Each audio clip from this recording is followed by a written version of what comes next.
बिलाम और उसकी गद्दी की कहानी बहुत समय पहले बाइबल के पुराने नियम में इजरायलियों का एक बड़ा समूह मिस्र से निकलकर कनान की ओर जा रहा था। उन्होंने कई राष्ट्रों को हराया था और उनकी बढ़ती ताकत को देखकर मोआब का राजा बालाक बहुत डर गया। उसने सोचा कि अगर इजरायली उसकी धरती पर आए तो वे उसके राज्य को खत्म कर देंगे। बालाक राजा ने एक योजना बनाई। बालाक ने एक जादूगर और भविष्यवक्ता बिलाम को बुलाने का निश्चय किया। बिलाम एक ऐसा व्यक्ति था जो यहोवा परमेश्वर की शक्ति को जानता था और उसे मानता भी था। बालाक ने अपने दूतों को बिलाम के पास भेजा और उससे कहा, आओ और इजरायलियों को शाप दो ताकि मैं उन्हें हरा सकूं। उसने बिलाम को सोना, चांदी और बहुत सारा धन देने का वादा भी किया।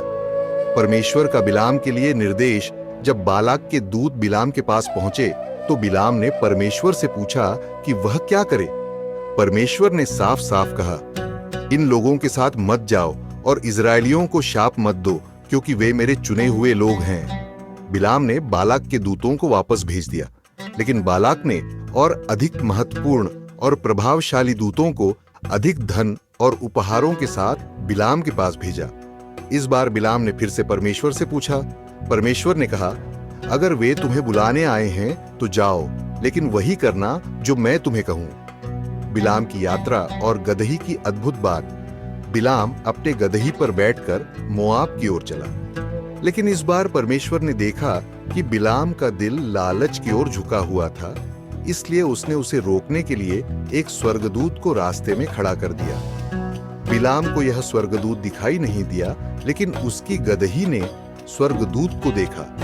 स्वर्गदूत के हाथ में एक तलवार थी और वह गदही को रोकने के लिए खड़ा था। गदही डरकर रास्ते से हट गई और खेतों में चली गई। यह देखकर बिलाम ने गदही को मारना शुरू कर दिया। फिर दूसरी बार गदही ने संकरे रास्ते में स्वर्गदूत को देखा। इस बार वह दीवार के पास से निकली और बिलाम का पैर दीवार से टकरा गया। बिलाम और गुस्सा हो गया और उसने गदही को फिर मारा। तीसरी बार जब गदही ने स्वर्गदूत को देखा तो वह पूरी तरह बैठ गई और आगे बढ़ने से इनकार कर दिया।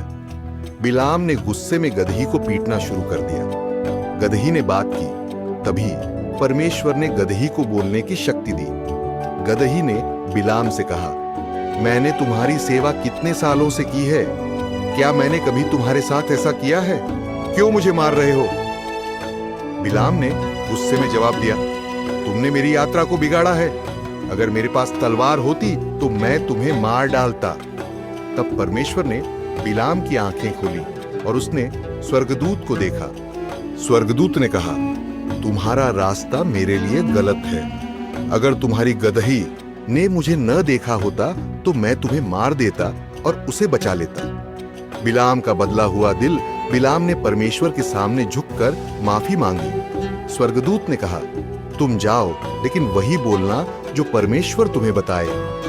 इजराइल का आशीर्वाद जब बिलाम मोआब पहुंचा तो बालाक ने उससे इजरायलियों को शाप देने को कहा, लेकिन हर बार जब बिलाम ने बोला तो उसके मुंह से शाप की जगह आशीर्वाद निकलता गया। बालाक नाराज हो गया, लेकिन बिलाम ने कहा, मैं वही कह सकता हूं जो परमेश्वर मुझे कहने के लिए कहता है। कहानी का हमारे लिए संदेश, इस कहानी का संदेश यह है कि कोई भी योजना या शाप परमेश्वर के चुने हुए लोगों को नुकसान नहीं पहुंचा सकता।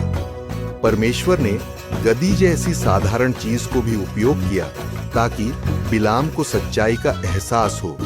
और वीडियो के लिए हमें सब्सक्राइब करें।